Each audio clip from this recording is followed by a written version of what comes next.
প্রত্যেকের জন্মদিনে একটি করে গাছ লাগান, প্রজন্মকে বাঁচান, পৃথিবীকে বাঁচান।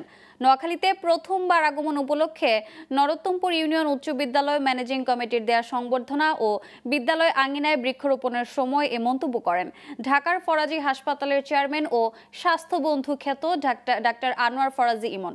সকালে নোয়াখালীর বেগমগঞ্জ উপজেলার নরোত্তমপুর ইউনিয়ন উচ্চ বিদ্যালয় প্রাঙ্গণে জমকালো আয়োজনের মধ্য দিয়ে ডাক্তার আনোয়ার ফরাজিকে এই সংবর্ধনা দেওয়া হয়। নোয়াখালীতে প্রথম আগমন উপলক্ষে নরোত্তমপুর ইউনিয়ন উচ্চ বিদ্যালয়ের প্রাক্তন ও বর্তমান শিক্ষার্থীরা মোটরসাইকেল শোভাযাত্রা ও ফুলের মালা দিয়ে তাকে বরণ করেন। উপস্থিত ছিলেন বেগমগঞ্জ উপজেলা পরিষদের চেয়ারম্যান শাহেদ শাহরিয়ার, নরোত্তমপুর ইউনিয়ন উচ্চ বিদ্যালয় ম্যানেজিং কমিটির সভাপতি ডাক্তার মোহাম্মদ মুক্তার হোসেন, ডাক্তার ফরাজি ইমনের সহধর্মিনী রিফাত জামান সেতু, শরীফপুর ইউনিয়ন পরিষদের চেয়ারম্যান নোমান সিদ্দিকী সহ অনেকে। প্রত্যেকের জন্মদিনে কমপক্ষে একটি করে গাছ লাগান। আর আমার প্রত্যেকটি জন্মদিনে আমার যততম জন্মদিন হয় ততগুলি গাছ আমি লাগাই। এই প্র্যাকটিস করুন। এই গাছ আপনাকে অক্সিজেন দিবে, আপনাকে ছায়া দিবে।